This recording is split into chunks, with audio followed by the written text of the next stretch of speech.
What's going on, fellas? Drama 22 coming back. I'm giving you guys some information on how we're going to pressure. So, something when it comes to this defense in general is we're going to play some split safety defense, right?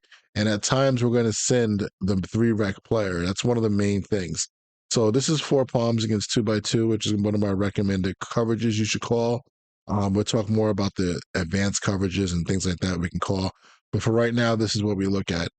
The key to this thing is, and I give more detail to this in the coordinator crew series that I did or video I did, but at the same time, I want to get you guys as much information as I can without being too long-winded. So let's just get into it. What we want to do is send this linebacker, okay? And what he plays is the A gap, all right? He's going to play the A gap in this front. And other fronts, when you blitz the linebacker, he'll play in different positions. This is the primary stunt, or this is the primary pressure that we want to bring. There's not a high, it's not, this is not a high percentage pressure that's going to get in all the time, okay? But it is sound against 2x2, and this is where we're going to start. I like to use in a nickel here in 2x2. I want to be able to play, since we're playing with five guys are rushing, I want to be able to have vision in case somebody does run down the middle of the field. So it's almost like I'm playing like a slot receiver. You see right there? I'm playing kind of like a slot area like I would almost in Tampa. All right. So this is kind of similar to playing like with hot vision. But the key thing is this defense in general, all right, what we want to do is, deny the running back coming out and we want to get pressure. Okay.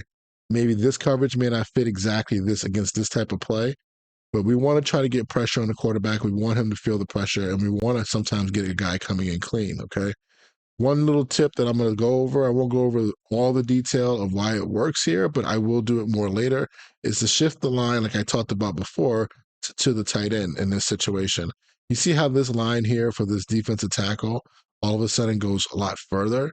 And now when I blitz this linebacker, there's a chance that there's going to be kind of what I would call an X blitz happening, okay? I'm just going to take away that throw because the computer's going to cheese me up all day. And what happens is sometimes that player will come free across the field. Okay. It can come free up the middle with that X blitz. Okay. Let me just try it again. Let me see what happens. So again, I'm going to shift my line. I'm going to just blitz. He's going to be in the A gap. You see how the nose tackle is going to kind of go to the opposite A gap, right? And we're going to go from there. Okay. So let's see if anybody came in. I wasn't watching that one. I was actually looking at my coverage responsibility. Okay. Didn't work there. Now, in general, the reason why I like this is because it does stick to the run fits. So if the ball is run, we want to run this on first and second down. It's pretty good. But one little trick I have also is just to kind of blitz the linebacker first, okay? And then move the D line. What happens is you kind of get the linebacker walking up. And this is kind of like a pig stunt up front. The linebacker is going to go first, and then the D tackle is going to go second.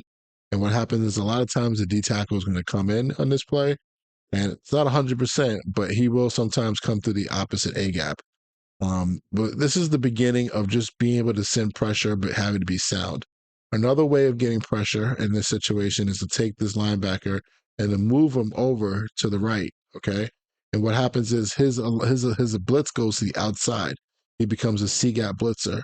So this is another way to get pressure. This is not as sound against the run, but it's another way to kind of get pressure against this type of, well, against this formation. All right. Let's take a look here. We just want the quarterback to have to make a quick decision. This time, the linebacker did not come in, but I'm telling you right now, this is probably like a good 50% chance that he would come in on this play. Again, I can also take the line and move them and then move the linebacker. Again, this is all the stuff I talked about in the first video. It's not going to look any different to what we've been doing. Okay. But now he might come out, and then you can see the quarterback's throwing curls, so he's throwing it on time in like less than 2 seconds. The quarterback held the ball there, he probably would have been sacked. Watch the linebacker come around. Okay, and what we're doing here again, we're trying to beat the protection that's in the game. The protection in the game is really what they call 5-0. So the 5 offensive linemen are going to block the 5 down linemen, which are these 5 guys. But as soon as this guy, Van Ginkel, drops out, what happens is the line automatically looks for the next inside dangerous player, and that's a lot of times why this player gets picked up. Van Ginkel, we can technically take him and put him into a bluff blitz. I know a lot of people who run this defense like that as well. What this does is kind of, it could influence the pressure a little bit, but I really haven't seen it work that much. I'm going to go back to the original one here and just run the same play. I just want to see if the bluff blitz makes any difference. It doesn't make a difference there. Okay. So don't rely on the bluff blitz. What the bluff blitz actually does is have, in this situation, the bluff blitz will always take the running back. And I don't want that.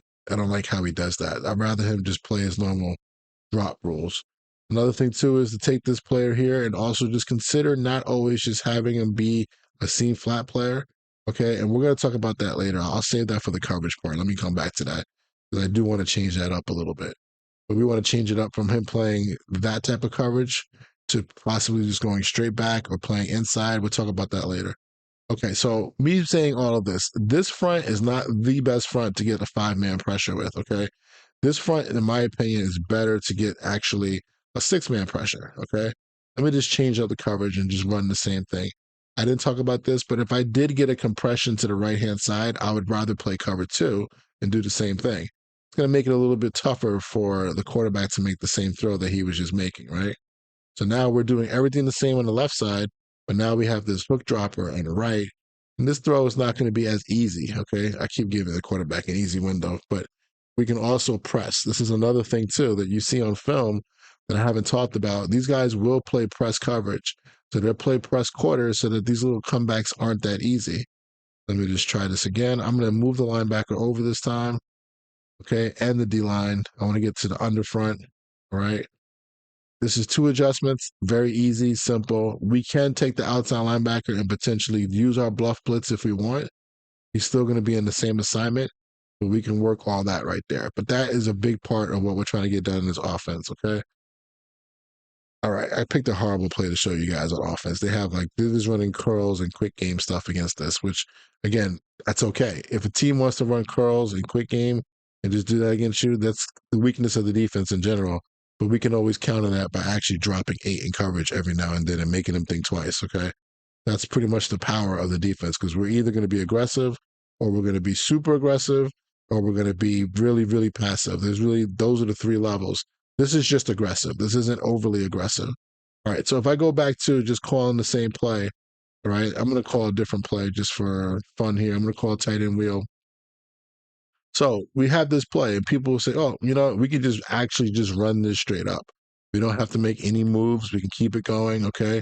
If you're going to do that, I would consider probably going outside with your D line, maybe containing or whatever, just so that you can get a nice pass rush with this 5 technique over here. This needs to be one of your better players on the right side of the screen, just so you know.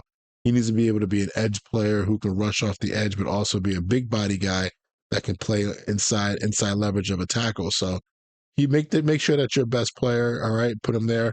But we can drop into coverage. But what's more exciting than that? No, we're going to actually blitz all. So we're going to blitz all the linebackers. Okay, I'm going to go with contain here, and this is now a 6-man what? Not blitz. Okay, so this is huge. This is big. If you're going to do this, who you use is important. I would definitely get that corner to get up in there. Hopefully, he can play the soft squat pretty well. But now we are being aggressive and we're sending 6. So this is going to be now the ball has to come out right now, or else the quarterback's going to look just like that. Oh, can't believe he didn't get sacked. Okay, but in general, sending that 6 is what's going to make people really scared. So this is the hot pressure that we can send off of this cover 6 look. 2x2, cover 6. We're sending now 6. So they don't know. And then also when they look at the last play call screen, they're not going to know exactly what happened. They're just going to see that you played cover 6. All right, we can go play other coverages here. I have in my audibles. We could play cover 9. Let's say it was a formation where this is what I'm trying to use. I've been using this over the years, guys who know me. I'm kind of using it based off the formations and what works in Madden. If you get a compression side, I like to play cover 2 to that side. So cover 6 will give you that. Cover 9 won't. We can still play cover 9 to this if there's certain routes you want to stop, right? Cover 2 is also in there if we get double compression. So let's say we get like a X nasty, which is a big formation, bunch X nasty, both sides are compressed, right? We can also press this up, make sure we can get guys covered up so the ball's not coming out quick. And now we have the option of just playing this coverage. We have the option of sending one linebacker. Hold up.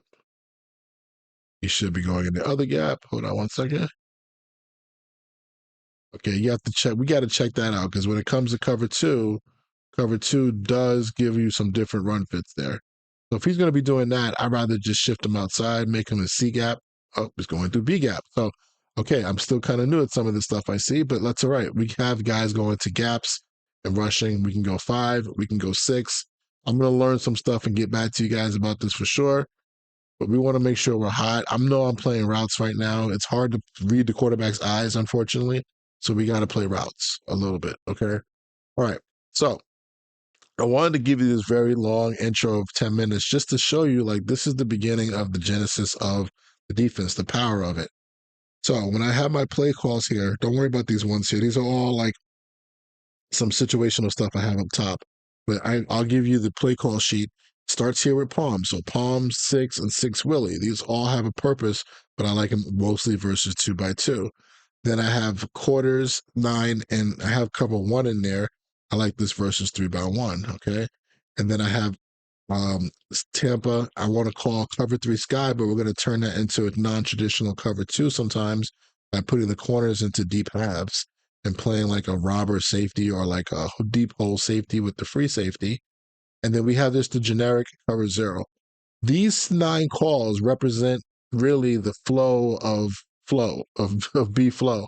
You know, this is heavy quarters to start. You see all that in there. They run cover 1 just a little bit, and then cover 2 does pop up, so I have it here. So these 9 plays in this front is like the core meat and potatoes of what you're going to do. And if you call it pretty much evenly, like if all these calls are if they're called pretty much evenly, you're going to get the good ratios of what he does in real life. Okay. So you can feel good about that. Now, I do have some other plays down here that I will just kind of quickly show you just so you don't think anything crazy. They do actually run a version of 2 man. It's called Mix. I think it has a lot to do with the Mike Patton influence. He's one of their special assistants or whatever. They do play a lot of 2 man on 3rd and long. They sometimes it turns into quarters depending on the formation, like versus bunch. They will box it, but they will play some 2 man and they will use like aggressive fronts where guys are walked up to the line of scrimmage. But this is more of like their 2 man stuff. And what I see a lot is their take. Let me just show you an example. So this is 3rd and long. I know I'm jumping ahead. I'm kind of giving like a brief overview, but I'm just showing you what's in the book right now. They will take something like this safety, right, and like have him run up here and like show like he's going to blitz because there are times where we're going to do that, and then he'll drop out late, right? That's something I like to do. So just be ready for that. Now, when it comes to other fronts that aren't in the game right now that I don't have set up, because I'll have a lot of aggressive fronts. I'll go over them when I just get some generic blitzing for you. But they do run nickel 2-4. Okay. We have nickel 3-3 over and nickel 2-4 because I've noticed they'll run nickel 2-4 and they will put Metellus at the nickel spot. So they want to get that going. They use that against certain teams that do certain things. Okay. They're like a team like the 49ers, I think would be a better team to do that. They're heavier run. So you want to have like 2 linebackers in the box, but then they will use 12 personnel, 21 personnel. So you want to kind of have like the traditional big nickel, basically. Okay. But then you also want to have a regular nickel where you just don't even have Metellus in the game and you have an actual corner. So our calls would be kind of leaning towards that. So as I watch more tape, I'll figure out, you know, in which games he used 2 different nickel packages and how he used it. And then finally, when it comes to the pressure stuff, everything else here is pressure fronts. But this is a base one, 2-3-6. Every 3-4 team has this. This is going to allow you to put Metellus in there as a linebacker. This is what like the Chargers do with Derwin James. This will give you a nice matchup of getting maybe Metellus to line up against the tight end that we know we need him to cover or something like that. But overall, I'm saying all this so all these coverages are going to be the same. So let's say I went 3-3 over and I called cover 9, right? And I'm going to use it versus whatever. I'll use it versus 2x2 set because that's where we're in right now. I now can do the same thing where I can either I can run this defense stock, but what do we want to do more, especially on 1st and 2nd down, is to bring one of these backers. So the X stunt is going to happen again here. And the way you make it happen is you take your 3 receiver hook player and you blitz him and you find out which gap he is. Sometimes you have to do it twice, right? He's going through the B gap. So this player right now is going to A gap. Let's try to create that X. How do you create that X? Slide the line to the left, okay? Get the backers to back up again. And now you get that X right there with the 3 technique. And then with this backer coming in right here, this sometimes comes clean. Okay. It works out well. And now you can continue to play ball from there. This is a little bit more dangerous when it comes to who do you user. In this defense, I would user this guy. I don't want my quarter flat defender to go running out of there. I want him to be a little bit more heavy on the inside of 2, be like more like that flat player. But you can see there, Purdy's just running out of there because he has pressure. So this is a big part of what we got to get done. You want to make sure that we're blitzing the gaps on early downs to make it so that we can potentially get 5-man rush, somebody coming clean. However you got to do to get that done, get it done, okay? All right, so that's the beginning part of 2x2. Let's get right into 3x1. I'm going to go back to the penny front. All these fronts in right now that are in the book are all ones that I've seen them use, and I have them all set up for a purpose, but I don't have all the plays in each one ready to go yet. All right, so penny front. Let's say we got a 3x1 formation, right? Let me go back to my favorites. So the best thing to do is to come out in quarters because you don't want to have a situation where your Metellus is walked out as the nickel, but he's walked out over a wide receiver and he has to run with them. Okay, so I'm just going to call 4 verticals for now. You see how now Metellus is out here. This is the flexibility of the defense, right? He doesn't have to be in the box anymore. That's great. We can play split safety coverage. But with this type of coverage, you don't want to have the 3 receiver hook just run out of there.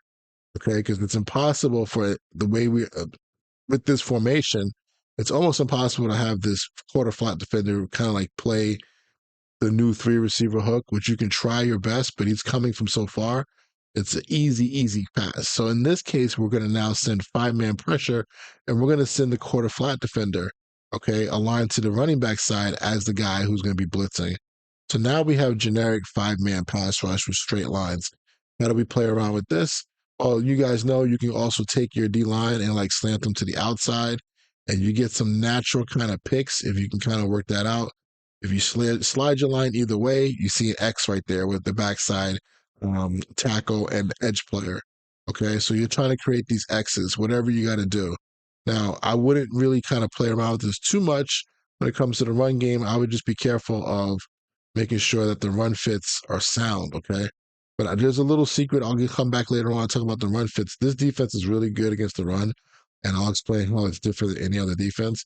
So you sliding your line left or right, the game kind of adjusts for you better than any other formation where you'll be able to be sound against the run.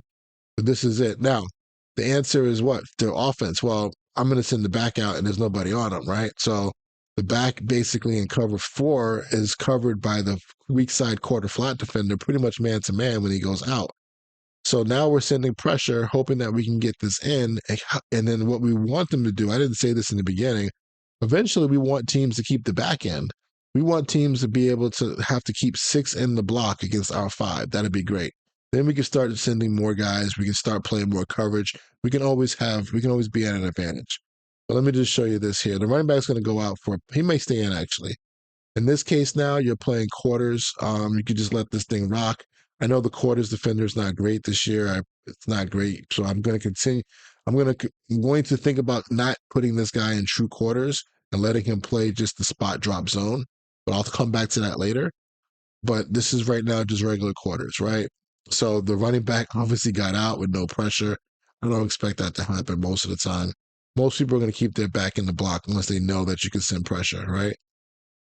So that got a little bit buggy over there, a little bit, guys are bumping into each other, but that's what we're going to look at. So we got to find the best combinations just to send 5. Maybe it is just something like just going with the contain rush and just being conservative with this, right? I didn't talk about shells because the thing is, I know it's really popular to think that these guys use a cover 0 shell all the time. That's not the case. Like they use normal defensive shells, 4, 3, walk around, stuff like that on first and second down. It's really when teams get into pass mode is when they start using some of that cover 0 or cover 4 shell. And I'll get to that later, but this is just base teaching of how to get this base front going. So we're sending 5. Nobody knows we're sending 5. Nobody thinks that we're a pressure team when they look at the stats. But if they watch our games, they see all types of crazy stuff going on that they can't really prepare for unless they watch tape. All right, so the next piece would be what? Well, we can also potentially send more than just we can go back to running 6. I don't like 6 from this formation. I think it's better from other formations, but in general, if we wanted to send six and now we're losing our player here, running quarters is not the best thing, right? It's probably not the best thing. You probably want to run more of cover six to get a flat defender over there. But if you want to do that, this player here is going to have to kind of be a very do-all player. He's going to have to now become your three rec player and also your three vertical player and be able to be ready to go. But you do get to scare the hell out of your opponent and kind of turn this into a hot defense, and all of a sudden he's scrambling, right? He has 1 second to make a decision and has no idea that that's coming. So that's kind of like how I like to just get this thing set up. Now, if I wanted to really go up against a 3x1 set, just so you know, and I get a lot of 3x1, I already just from a football mind, it's just going to say we're not going to play, we're not going to be in penny all the time. We're going to get more into the 2-4, the 3-3, right? Because if I ran the same defense versus that formation, let me just find the quarters, okay? Again, so let me just get different play. But now I can go and send this quarter flat defender, right, and get my X again. So do it twice. It's going to get him to the B gap. We're going to slant our line this way, and now we have our X, right? So this is going to give you potentially better pass rush, kind of what I was just talking about, where you're going to get a better angle by your linebacker. Let me take a look at that again. This is the two. Well, this is actually 3-3, so 2-4 might be better, but let's just take a look at it one more time. Again, none of these pressures are 100%, guys. I don't know why he's still going to A gap. Okay. So I'll take a look at that. I don't know why the linebacker is actually not doing what what he's supposed to do. But if he's going to A gap, that's fine. We don't have to be a robot. Let's go with this. So the linebacker is going through A gap. We see that. Why is he going all the way over? Okay. Hold on 1 second. It looks like he's going to the front side A the more that I looked at that, right? So if that's the case, that means this guy can't be going to A as well. But just to make sure, I'm going to go with an outside rush. Let me see what happens here in my art. Okay, I'm going to go rush to the left with the D line. Okay, it's for some reason that's messing up. I'm not sure. All right, I got to come back to that. Maybe this is this formation, but trust me, I've done this before. There's other formations out there that give you some nice blitzes. This one's pretty good. He's going too far. Let me do it again. Let's just see what happens here. We got two guys going to the same gap on this one. All right, he came kind of clean there in that one. But just showing that blitz is really good. So this is an example of you can do this even if you're not running this style of defense. You can run this type of blitz. Okay. All right. So we're gonna get through some of this stuff real quick. I think the one thing I just want to tell you before I go now is going to be don't worry about it. We have enough double mug, show zero. We have enough. I'm going to use dime. I'm going to use quarter overload versus empty looks. People want to try to spread you out. Nope. We're going to put you in a bind and we are going to now put more guys in the line of scrimmage and you don't have enough blockers. Like we're going to work with that. Okay. Um, and then also we have our different of sugar. That's a good one. So that's coming, guys. I don't think that this is a defense we're not doing that. We're going to use some of the four shell and some of the zero shell as well on third down or second and long. And I've already used it in one game and it was just really positive. I think the answer for people are going to be trying to throw screens against you all day long, to be honest with you. But that's that. But be ready for this defense. I think it's powerful. I'll go through all these different sets here. Um, but just let's have our base. Let's have our baby. Let's make sure we get aligned correctly. And that's going to be using penny. I do have it down here. I just want to show you. 3-4 is here. I have all the 3-4 fronts. I'm probably going to be using under and using odd as much as possible. But I've seen some plays where they actually took out Metellus and ran a regular 3-4. So I'm kind of really thinking that they are running a 3-4 in real life. They're just using Metellus as a linebacker. I think I can see Madden next year realizing that and basically running that package. But the good thing about the penny package is they really programmed that package. Madden did a nice job with that package, and it's really strong against the run. So I can see why so many people like it and why it's such a hard, defense to prepare for. Okay. All right. Hope you guys like this video. I know it was kind of, a lot of little things I threw in there at you. Just want to give you the concept of bringing the 5-man pressure as a base what you do on first and second down. I feel like that's such an important piece of this defense. All the cover, all the all out pressures and all the simulated pressures, we're only sending 4 and dropping 8 sometimes. That's like complementary to this. This is what makes the defense special. This is what makes the defense hold up on first and second down and not be a gimmicky defense. Okay. All right. I'll talk to y'all later, man. Peace.